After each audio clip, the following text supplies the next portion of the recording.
Well, welcome to the Public Square. I believe a not-to-be-missed conversation coming up in a few moments here with Dave Zanotti. The team will join us later in the program today, but Dave, we have a distinguished guest with us.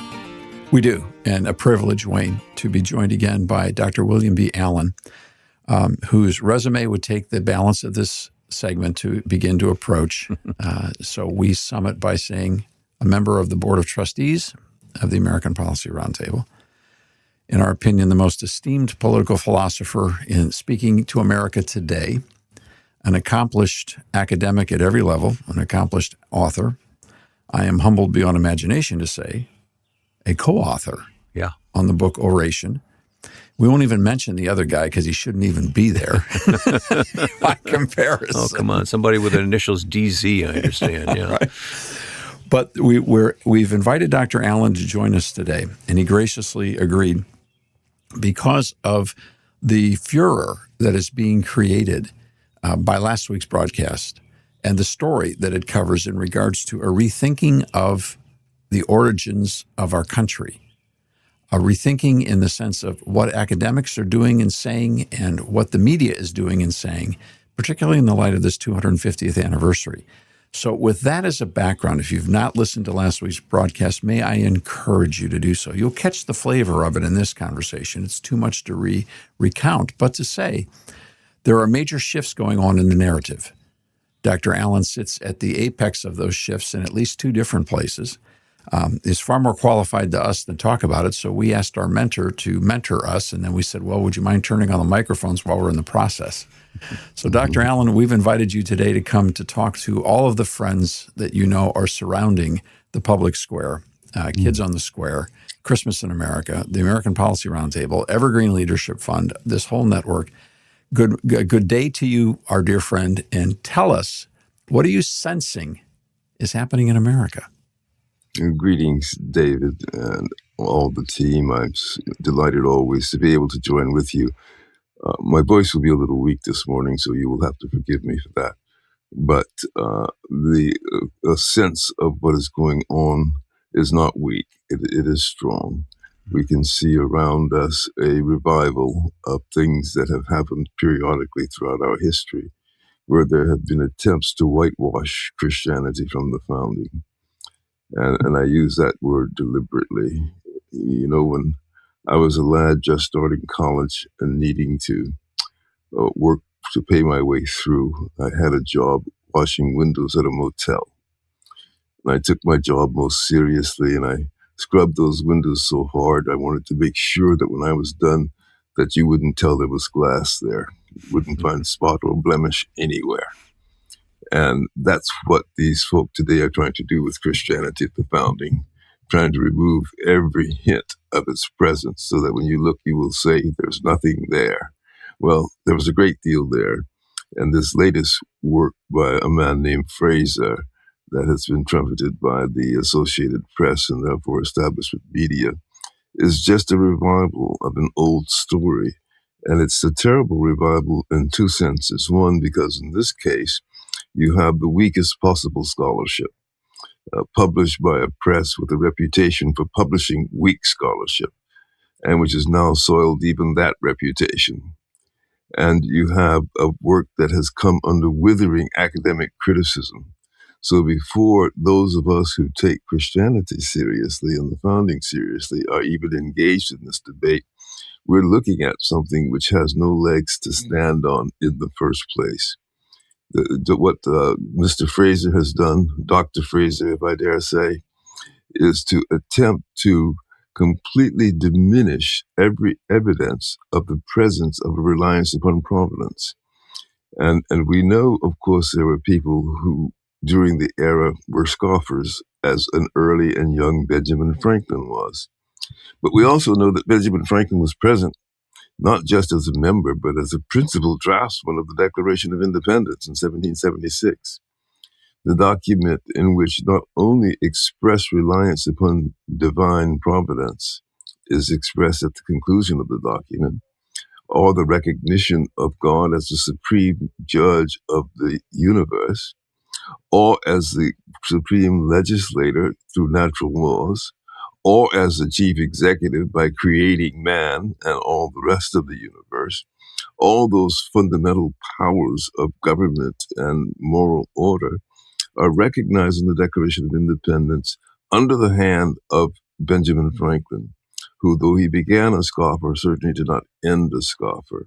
So what we see in Dr. Fraser's work is a deliberate attempt to eliminate those kinds of historical facts, to eliminate John Witherspoon, to eliminate Ezra Stiles, to eliminate George Washington's recognition of the incarnation, to eliminate every scintilla of Christian profession from the founding. In the name of what? In the name of what he calls theistic rationalism, a rather nonsense term, because what does it mean? How can rationalism be theistic? He might have said rationalist theology and said something intelligent, but theistic rationalism is utterly unintelligent. He might just as well have said deism, which is what he meant to begin with, and which was the pretense that all we need is reason, because we discover God in nature through reason, and there is no transcendence. There's nothing beyond that. So the idea of theistic rationalism as characteristic of the 18th century is complete folly. I don't want to go on for too long, but you called my attention, David, to this wonderful film, A Great Awakening. And what's wonderful about the film is not the tremendous drama that existed in the relationship between Whitfield and Benjamin Franklin, which is a very powerful story to tell, but it is the fact that it happened when it did, essentially in the period between 1740 and 1770, the period in which the revolution emerged. The entire country was racked with a focus on Christianity as the foundation. And so a work that purports to say there was no Christianity in this closes its eyes to the most dramatic occurrences during that critical 30 to 40-year period. It's utterly insane. Pause for effect. Pause to gather. You know, can I just make a quick comment? Of I always course. feel better about America after talking with Dr. Allen. Don't Even you? for just a few moments. Yeah. It's called sorting it out, and we're watching it's being sorted out quite artfully. Dr. Allen, by the way, that was the first vocal fill of the program you would have heard. So, the question of deism, interestingly enough, when Dr. Fraser and the Associated Press put together this article, it was an interesting moment, which we have capitalized on. We are seeking to capitalize on because it is a fundamental shift in language. And the fundamental shift in language is that the opening salvo of their approach was to acknowledge the fact that the founders and framers were actually not deists. That in and of itself is an epic 100-year reversal of everything that we ever saw in any textbook that I ever saw in public school or university. And so can we talk for a second about that shift? You call it a shift. I call it a sleight of hand. That's why I emphasize theistic rationalism at the top of this discussion. For what they have done is to repeat the deistic argument under a new name. And they do that as a way of sidling out from under the heavy weight of the argument against deism. As you know, I recently published a short review of the groundbreaking book by Michael and Jana Novaks from 25 years ago, Washington's God. And in my review, which was entitled No Toy This God, I pointed out precisely that deism was refuted by the very performance, i.e., they list meticulously the hundreds and hundreds of references to divine providence, which are dismissed by Dr. Fraser and those who take his position as mere saccharine tossed out to the public without meaning, but which become quite clearly filled with meaning when we see them in their context and pay attention to their authors, and none less than George Washington. Remember, as I said before, Franklin once said, God doesn't care about what men do on this earth, and ends his life in the Constitutional Convention by invoking divine providence, saying God does care. Well, this journey of the human spirit from sinfulness to wakefulness and faith is the story of Christianity. That you can find instances of people denying God, of people being sinful, scoffing, skeptical. That's a normal part of the sin and fallen man. The important part is the redemption. The fact that men can find their way into the grace of Christ. And they did during the founding era, as they have done since and as they did for 2,000 years before. We're just getting underway with our guest today, Dr. William B. Allen, and we will continue here in the public square. This program will be archived, as always, at our website, and it's one to be shared. Let me tell you, you want to share this conversation with as many friends and family as you can. You'll find the link at thepublicsquare.com. You can share the link on YouTube to listen to this program, or even use our smartphone app, which is free in your app store. All of those options are available to you. We have much more to cover, and we'll continue with Dr. William B. Allen coming up on the Public Square.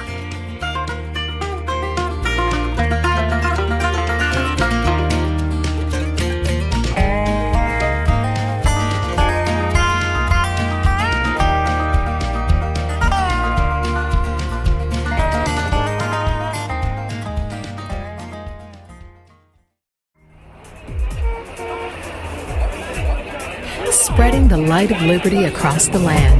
Now back to the public square. Well, thanks for taking that break with us, but let's get right back into the conversation with Dr. Allen here today and Dave Zanotti on the Public Square. Dave? Wayne, I'm so thankful that we're having this opportunity to talk with Dr. Allen. If you review last week's broadcast, and these are part of a series, you'll discover that we are heralding the admission on the part of the Associated Press for acknowledging that the founders were not deists. And that's part one. And we're making a very significant note of that because that's the lie we were told in school. And it has been intentional. Well, let me ask you this, Doc. You, of all people, would be qualified, and I invite your judgment, for me to say that has been a calculated strategy in the realm of academia, backed up by supporting the media. Am I being fair to say that teaching us the founders and framers were deists was strategic? It was strategic in the most important sense, which is to say that those who did so had the deliberate intention to undermine the ground of Christianity in this country. Now, you will remember that Dr. Fraser points out the significance of the reality that not everybody is a Christian, something everybody has always known.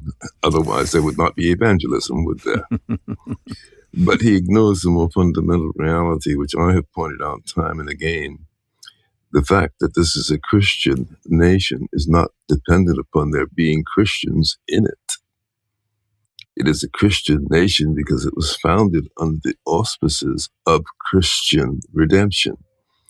And that is made as clear as possible, even in sources such as James Madison, whose memorial and remonstrance of 1784-85 recognizes that human beings owe obligations to God prior to their obligations to civil society. I want to repeat that.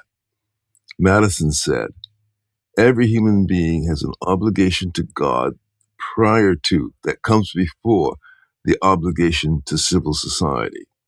So if you ask, is this strategic? The answer is yes. Strategic, it wants to promote the obligations to civil society above the obligations to God. That is the strategy. That's why the teaching of deism and now theistic rationalism. There is this idea that secularism ought to be the utmost and not secondary. And it's to raise up the claims of secular society over against every claim of religion, not merely Christianity. And people often forget that because Christianity has so pervasively spread in the world after, of course, its emergence some 2,500 years ago. People look at Christianity as religion itself. But religion is more than that, of course, because there's a Christian heritage prior to the appearance of Christ. There was the first covenant. And there was the whole notion of the Hebrew people, the people of Israel at Mount Moriah, where the city of Jerusalem, where David built the temple, and the story associated. They want to overturn all religion in the name of secular society. That is the strategy. So America, in your opinion, wasn't designed to work as a secular society. The evidence seems to indicate that's a pretty good thesis at this stage in our life. Yes, I think that we can say with some confidence that this society would not have prospered as it has had it been an entirely secular society. One of the reasons that I think that's significant, Dr. Allen, is because of the need in the human interchange for people to be able to learn how to get along. And I find that in a secular mindset, when people begin to keep score, then forgiveness becomes very difficult. And without forgiveness, the wheels of commerce, of relationships, of neighborhoods all grind to a halt because we mess up. Well, certainly mess up is one way to put it, but just remember this. When you're talking about a completely secular society, you're talking about a society in which there is no concern for your neighbor ultimately. Why? Because there is no humility. There's no reason to be humble. The only thing that matters is what human beings can make of themselves and what they can get for themselves. That is secular society. Where are you going to find in that orientation the ground of concern for others? Where are you going to find there any sense of obligation greater than that of one's own interests? You're not going to find it. Hence, it means to be certain that you will not be a community of people who, as the words of the Holy Scriptures teach us, love their neighbors as themselves.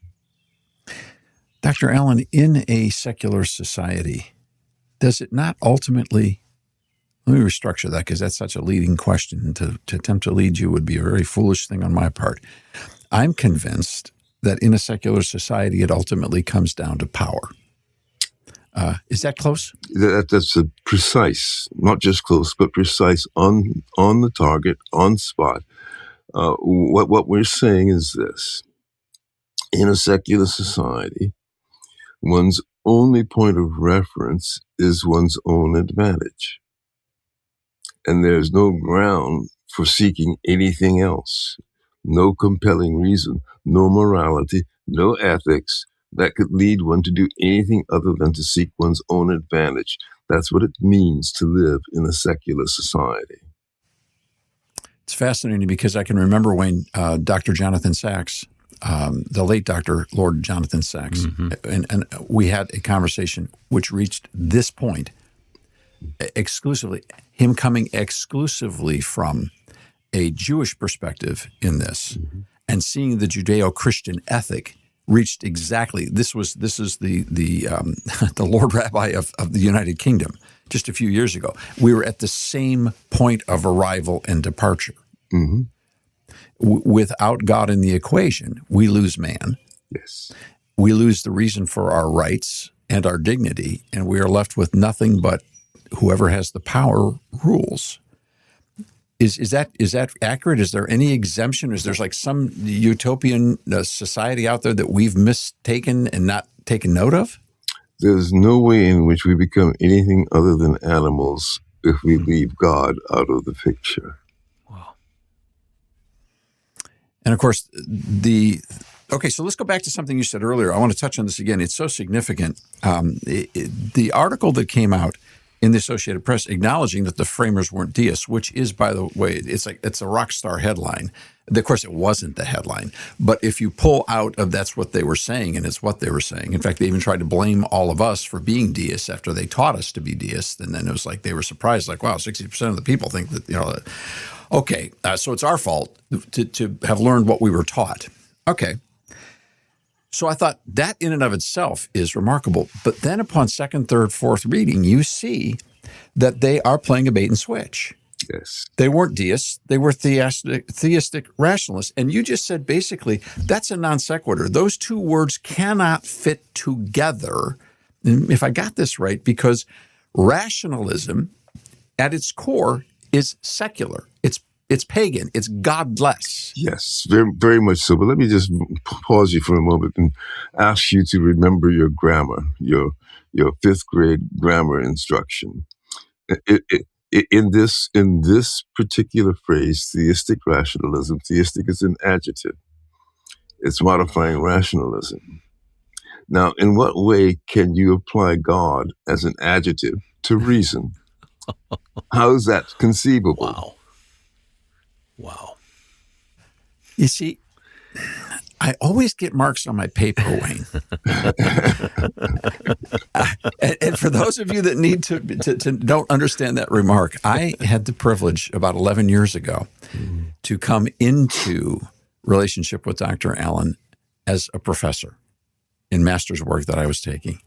And I became an academic stalker because I was so taken by the conversation. First off, his reputation preceded him because I was aware of the book he did on George Washington. And so as I was sitting in this class, the particular first introduction was online.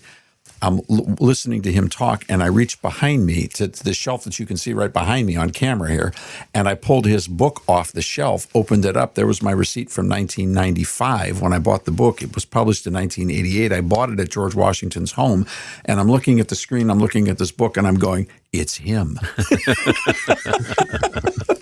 That's him. And so I took every course that I possibly could in this wonderful master's project that we've been involved in, and he permitted me. It's a miracle to me. It's a miracle that he let me in, but he permitted us to have a relationship, and he was willing to begin to answer my questions, which, by the way, is a dangerous thing to do because there are usually far more questions. Right. Wayne, you were going to say something? Yeah, I have a quick question for Dr. Allen.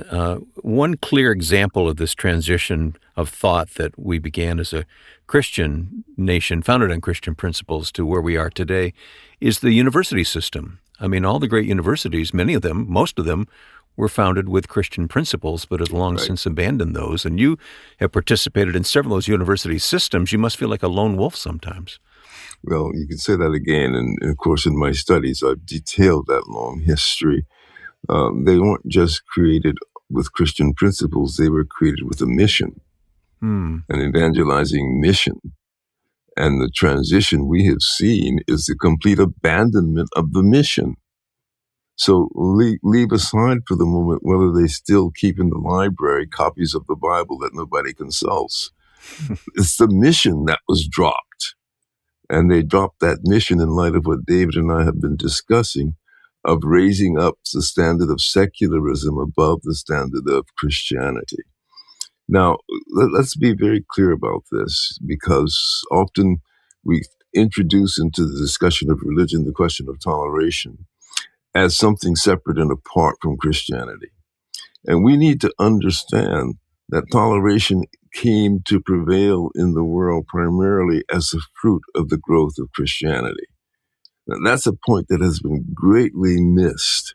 And there is no other source for the focus on toleration. It's not enlightenment, and certainly not something called theistic rationalism, but it is Christianity that has cultivated a spirit of humility and cultivated a spirit of submission to God, or that prior obligation that James Madison refers to when he speaks of the right of conscience as the basis of the entire society. If it were not for the right of conscience, this would not be a Christian nation. Because of the right of conscience, freedom of conscience, it is a Christian nation. Excellent. All right. What a fascinating conversation today, and we're so privileged to have this man at our disposal. Dr. William B. Allen will continue coming up on the Public Square. You stay with us.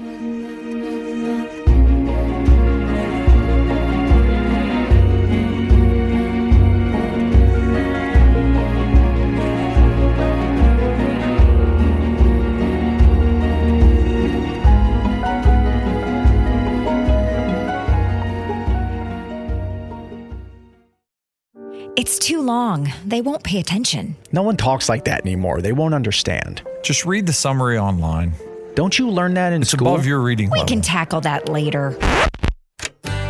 American history is my history. Go to kidsonthesquare.com today and find the KOTS 250th challenge. It's a fun, interactive checklist with crafts, puzzles, recipes, and more. Complete the list and you can become a KOTS 250th scholar. Spreading the light of liberty across the land. Now back to the public square. Our panel will join us in a few moments, but we have just these few moments left with our guest, Dr. William B. Allen, today, and what a great conversation to listen to and to re-listen to and to share with others here on the Public Square. Dave? Dr. Allen, you mentioned the movie A Great Awakening, and I would like to presume upon your time and friendship one more time to ask you to help us through this, because I've watched you do it for years. I've watched you do it in person. I've watched you do it at Mount Vernon. I've watched you do it in coursework. I've watched you do it with other professors and teachers, where we get into the question of slavery and the founding, and you help us understand the context of how history works. Now, in the Great Awakening, the subject is brought up about Whitfield's position in regards to slavery, or maybe not even his position as much as his experiences. Yes. And his experiences are unlike others. They're unique. What I'm seeing quickly is an attempt to resurrect off of that movie the idea that this concept is that anyone who was a slaveholder in that period of time or touched in any way upon that is disqualified from a contemporary conversation. Yeah. And I see that coming now in articles, and I see our mutual friend, General Washington, once again being brought in and pillaged, if you will, out of context. How when you saw the film, and you were aware of Whitfield's position and the struggles that he had. First, let's talk about Whitfield, then let's talk about the bigger picture. Well, let me first of all say thank you for encouraging me to watch that film. As you know, I never watch movies, and this would have been the first probably in a couple of decades. And I found it utterly enthralling, and I could not stop watching it from beginning to end. It tells a powerful story, and the story is powerful without regard to the vignette on the question of slavery. That's what's important. Although it throws in that fillip about the use of slaves at the orphanage in Georgia by Whitfield, it doesn't do so with any sensitivity. And that's just what you find throughout discussions of slavery in the era, when people try to dismiss anyone who held any slaves for any period of time or in any manner, whatever. They forget that between the slaves and those who enslaved them, there were often also intimate human relations, and that you cannot simply treat it as a legalistic term. You must ask, what are the dynamics in these human relationships themselves? That Whitfield had slaves at the orphanage means, among other things, that he was not living off of slaves. He was certainly taking advantage of the services of slaves as those were proffered to him in the context in which that was a normal performance. Now, it is not to say it was good performance, moral or approved from our perspective, but it is to say it was a context in which one could still be a good person and a Christian in the midst of it. Certainly it is true of George Washington that he came early to the view that slavery was an evil. And he did that, though, without freeing the slaves. And one has to ask the question, why not? And there are a couple of answers to that. In the first place, in 1783, at the conclusion of the Revolutionary War, he offered freedom to the slave who attended him throughout the war, William Lee. And Lee refused. He said he preferred to remain with Washington in the role that he had at the time. So he ended up not being freed until all Washington's All the people enslaved by Washington were freed at Washington's death in his will. There were intimate relations there. Washington did so by providing for them. He had this sense of obligation to them. He thought it would be irresponsible and immoral simply to turn them loose into what is likely a hostile world without provision.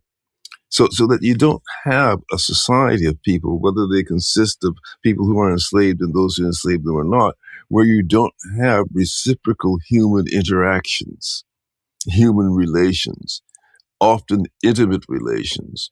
And we see this in the story of Phyllis Wheatley, they purchased this probably Senegalese young woman as a slave, but kept her a very short time as a slave because they formed what? A human relationship with her and provided for her tutoring, her development of skills in Latin and Greek and English, which fostered, therefore, her poetic development, which led to her being manumitted, of course, freed, but also remaining in close association with the Wheatley family, intimate relations.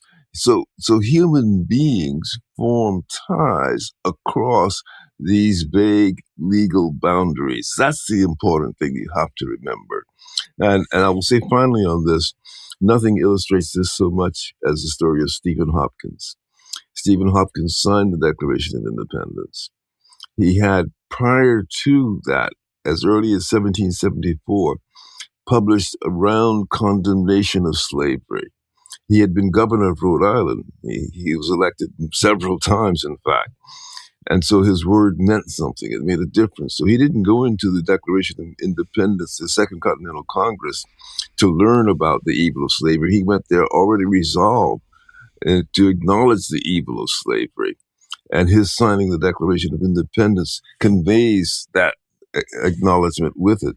But he, during this critical period, was roundly attacked by members of the Quaker community with which he was associated for being too slow in freeing his slaves, without any consideration of what it was they were asking him to do, what his relationship with those individuals were.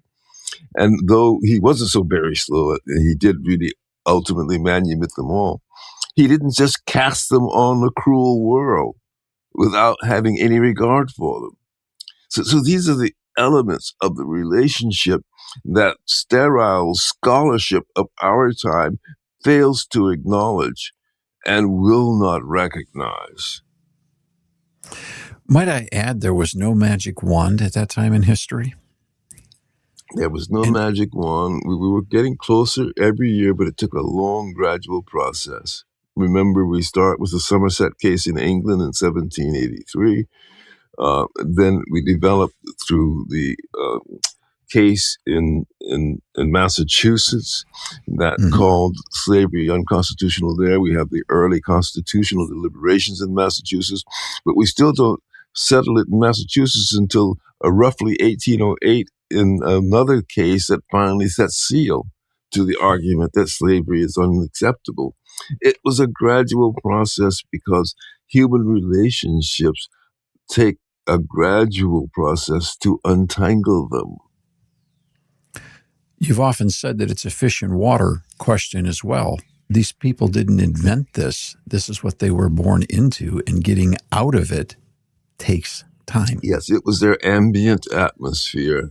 And of course, disentangling yourself from what is ambient is not an easy thing to do. You mentioned Ben Franklin.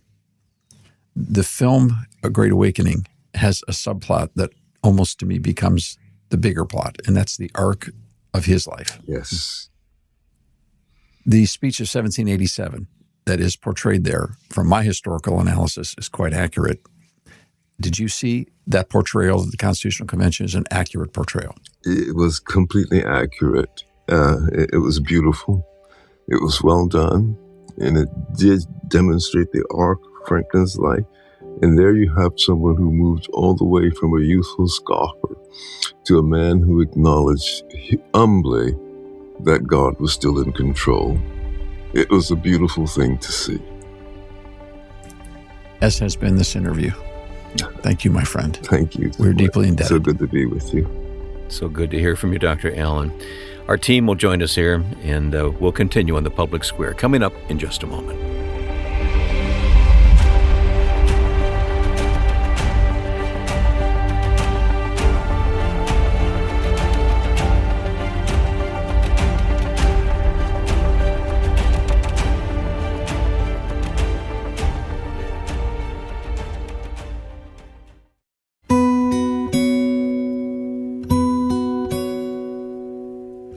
Welcome back to the Public Square, and let us reiterate how grateful we are to have Dr. William B. Allen available to us today. You heard the conversation, you know what a great intellect God has given this man, and we're so grateful for him. Dave, our team has been listening. Alan C. Duncan, our producer, and Jeff Sanders and Melanie Elsie here, so let's include everybody now. I can't tell you, Wayne, how many questions Dr. Allen answered in those 3 segments that I have heard for the last 5 years everywhere I go. And so I would encourage everyone, whatever methodology you have of securing and saving the audio file of this program. And the nice thing is you don't have to worry about, I don't mean save, like I just bookmark it. Just know where to get it. We'll do the saving. It's here. You can access it anytime. Right. Just get where you can get it because we own this. This is what we invest in. And you can download this and get this information, and you can share it with anyone free of charge. This is vital to the life of our nation. I don't know how else to say this. This is this is literally the blood work of America. And there have been foreign elements that we've been battling like viruses for over 100 years. And the other side knows, and who is the other side? The other side are people who simply want the godless equation to be a part of modern life. They have every right to that opinion and every right to do their best to live it out. But they don't have the right to tell us that's what George Washington believed, because George Washington said otherwise. Dave, I have a question on that note. Mm-hmm. I suspect I have the answer, but we all have access to the same source materials if we care to go to them. We all have access to the primary source documents. It's not like this is from 3,000 years ago or something. So in a foreign language that no one speaks. Right. So I know cursive is getting a little tough for some people, but don't get me started. But so is this an interpretation difference or is this intentional? Like it reminds me of Christian denominational differences. We all have the same Bible and same church history, but why are we splitting off on all these different, is this an interpretation problem? Perhaps there's 2 answers that I've learned, particularly from Dr. Allen. One is our prosperity has made us very lazy. Oh, boy, that's true. And we just assume things have always been this way. That's why I asked the magic wand question, because people don't even realize when we're looking at the film A Great Awakening, we're not talking about states of the Union. We're talking about colonial charters that existed under the accountability of the British Parliament and the Crown. The people in the United States didn't make the laws, they inherited them. And they at best had commentary authority over their laws because they had no seat at the table in Parliament. And so to throw upon the founders the idea, well, the state of Georgia, blah, blah, blah. Well, excuse me, there was no state of Georgia. There was a board of trustees representing England. And then there were people that they appointed in Georgia, and they were working it out as they went along. It was a royal colony. Yeah. We always overlay our presuppositions of today on them, which is absurd when you study what actually happened. So part of it is that our prosperity just has made our minds soft. And then secondly, I'll start with myself. I'm lazy. I would rather sit at home at night and watch cool stuff on YouTube and call it research than open a book and continue to investigate and work and work and work. Then it goes a step farther. Our prosperity has also cut us off from the necessity of watching out for each other. Our attitude is, if you got yourself in a jam, it's your own blank problem. Take care of your own blank business, and we move on. These were not the luxuries of the founding era. In the founding era, you did the right thing or died. The consequences were mortal and immediate. And if you didn't stick together, you would fall apart. So it's a very different world, Alan, in which, and when we put that in the context and we can get behind their eyes 100 years and see what they were facing, things start to seem a lot more genuine. You know, Dave, what strikes me is that it did not take a long time for this apostasy, is what I'll call it, this slide to take place. Nobody, as far as I'm aware, nobody questioned that many of our founding fathers at least professed to be Christian, whether they were truly born again or not. Nobody questioned that until about 100 years ago, maybe a little bit older than that. But once the founding generation passed away, and then the next generation after that passed away, then we started having so-called historians saying, well, they're all just a bunch of deists, or they're all a bunch of atheists, so they were just secularists. I also think that when you say that prosperity has made us lazy, in some respects, I think technology has also reshaped our approach to even learning, because we want to be able to digest in 5-second sound bites or, you know, I was speaking with a family member last week, and he had listened to you substituting for Michael Del Giorno, and he said he was inspired to go out and get Montesquieu's book, which he had read years ago, but it's been a while, and he wanted to refresh himself, or Dr. Allen's book on Montesquieu, rather. I really think that technology is a blessing and a cursing at the same time, because we have access to more information, but yet we don't want to take the time to read things and put things in context. And I think this movie did a beautiful job of putting things that I've learned over the years into a visual context, which I've never had. Yes, let's talk about the historicity of the movie in just a second, okay? Help me out to come back to that point. But Melanie, I've been impressed with an image. I don't know if you've ever seen the film or the stage play Man of La Mancha, but Cervantes' great work depicted in drama. In the theatrical version, there is a place where the world has surrounded Don Quixote and is going to bring him back to reality, that he is not a noble knight, but he is, in fact, an old, feeble man tilting at windmills. And he is surrounded in one of the last scenes of the play by a group of people holding up large mirrors, surrounding him and circling him, so that everywhere he turns, he must see who he is and what he is, which is their way of breaking him down into reality. Today, we have surrounded ourselves, particularly our young people, in the same sort of fashion, but these are not mirrors, they're screens. Mm-hmm. Oh, yeah. And they are not showing us ourselves, they're showing us an altered form of reality that people want us to believe. Mm-hmm.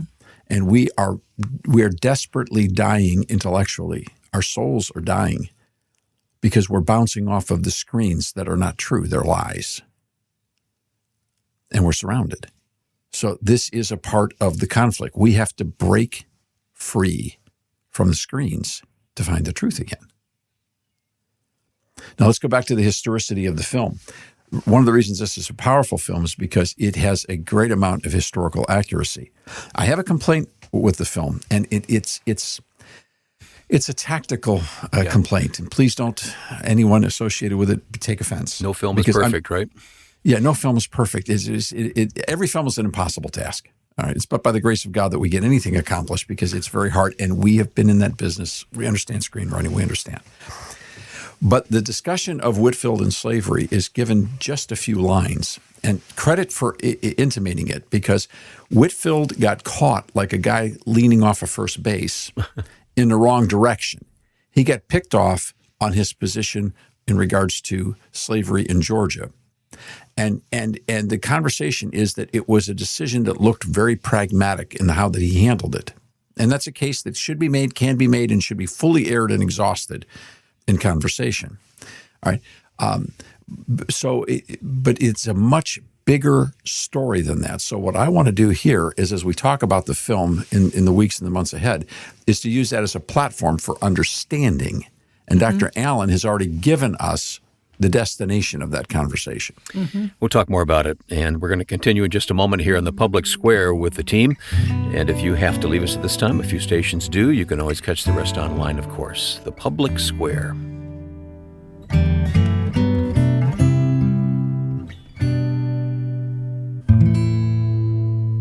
We will be right back for more on the public square. Well, as we return to the conversation on the public square today, we've had this film, A Great Awakening, figure prominently in the conversation. It tells the story of George Whitefield's preaching throughout the colonies. Largely, his sermons were published by Benjamin Franklin. And do I have this right? I haven't seen the film yet, but I kind of know the story, Dave. And I hear You're right on it. Yeah, okay. So Benjamin Franklin really made George Whitefield kind of famous, didn't he? Well, Franklin was brilliantly played and brilliantly depicted. There is much in this film that has accurate historicity and significance and is portrayed contextually in good order.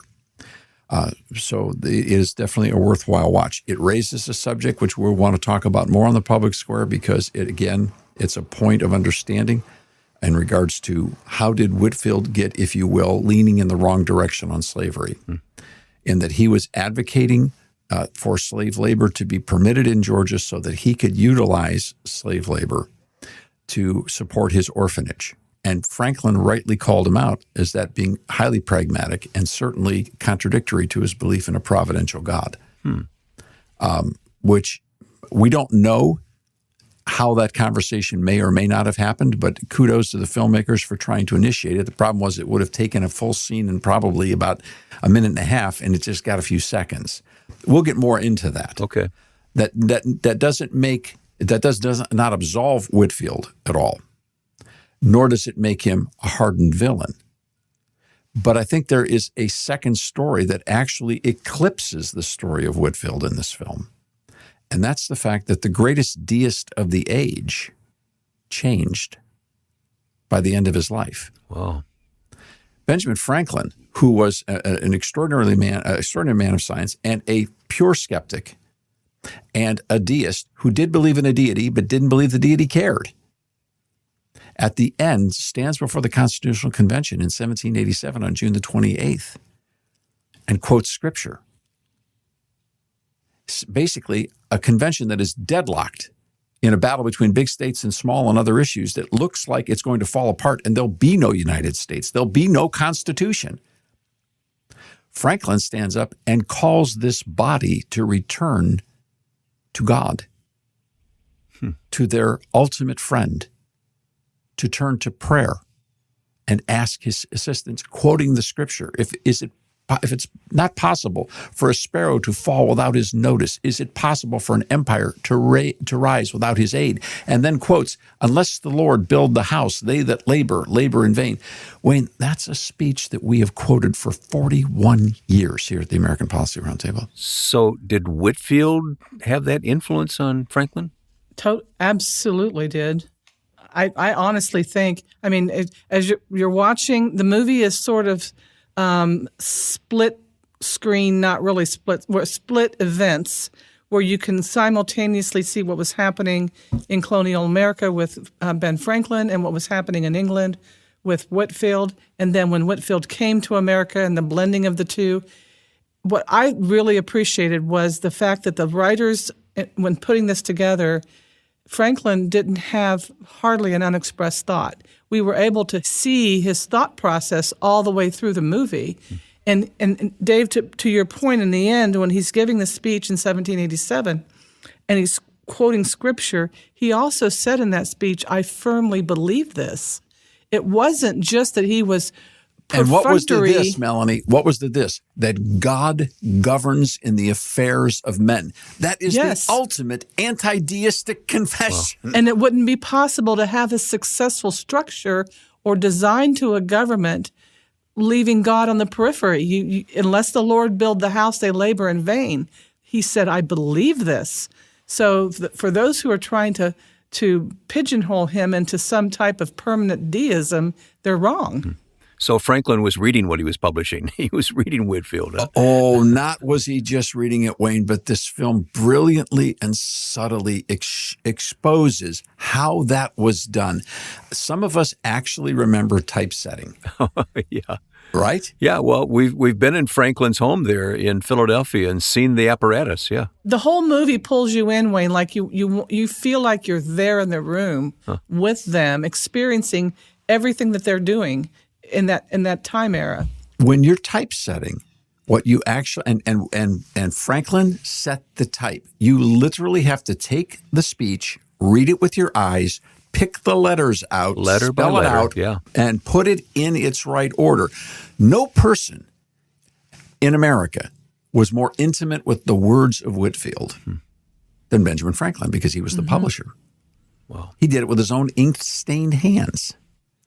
So to say that he had to have been a tremendous influence would, of course, such would be the case, but also a hilarious one, because as a journalist, as one of the first founding members of American media, he basically told Whitefield, whether I do or do not ever concede to this notion of being born again, you'll be the last one to know.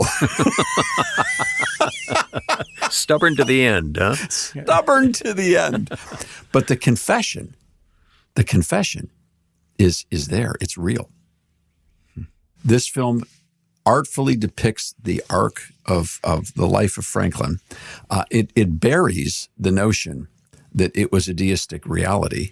Interestingly enough, I wonder if the people at the Associated Press and the foundations that sponsor them are basically so frightened of the Declaration 250 celebration and of this film that they're now actually out trying to counter and bait and switch by saying, okay, we all agree they weren't deists, but they were theistic rationalists. And I think one of the greatest philosophical minds of the era, and Dr. William B. Allen, has just blown that phrase to kingdom come. But there's something else I want to talk about. And that's that the professor that's being discussed actually is in the employment and is a dean at the late John MacArthur's University,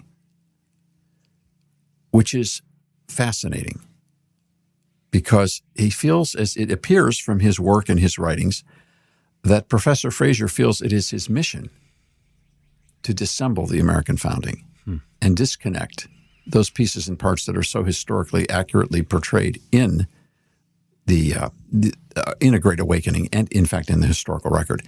I find that most odd. Does the film make the point that Benjamin Franklin was an Orthodox little O Christian believer, or just that he was not a deist? It makes the case very clearly that he was raised in a Puritan home, and he resented that very much from his father. And then that's how I saw it. Oh, it's a great observation, Jeff. That's a whole subset of conversation. Yes. And so the rest of his life is basically rebellion against dad. And it's Whitefield, almost like another father figure, drawing him back. And that's how I saw the film. His father literally described to him how he was the 10% tithe of his children, the number of children he had. He was giving Benjamin back to God to be used for religious purposes. Yeah. And Benjamin Franklin resented that as a child. Yeah, he was the 10th and so son. The movie takes you through the sort of the evolution of his perspective on faith and his own belief system, and it was wonderful. It was just great to see how Franklin worked through those theological issues and priorities and his faith, and it was like Whitefield was the glue that came along. I mean, Franklin had all these pieces and parts, and what he was as a child, but as an adult, he was resisting and resisting and resisting until Whitefield came along and broke down the resistance. And it's important for us to say very clearly, and I'm sorry it's this late in the process, but that George Whitefield was not the Great Awakening. The Great Awakening was a movement of God through a number of churches, and Jonathan Edwards was in this process. The Wesleys were in this process. Wesley, Gilbert Tennant, Jonathan Edwards. Both Wesleys, This was a dramatic movement of a network of leaders who were being called and the people who responded. The Great Awakening was the response, not the delivery mechanism. But it was bigger than Whitfield. That's important as well. We got to keep this going, Wayne. We're going to keep talking. Yeah, this is too good to pass up, isn't it? So we will continue on the Public Square, but this is well worth listening. If you happen to tune in late, go online.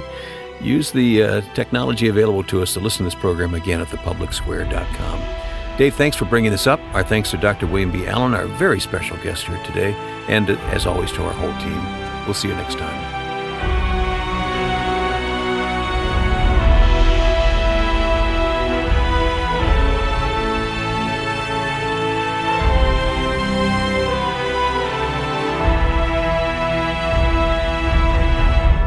The Public Square is a broadcast service of the American Policy Roundtable.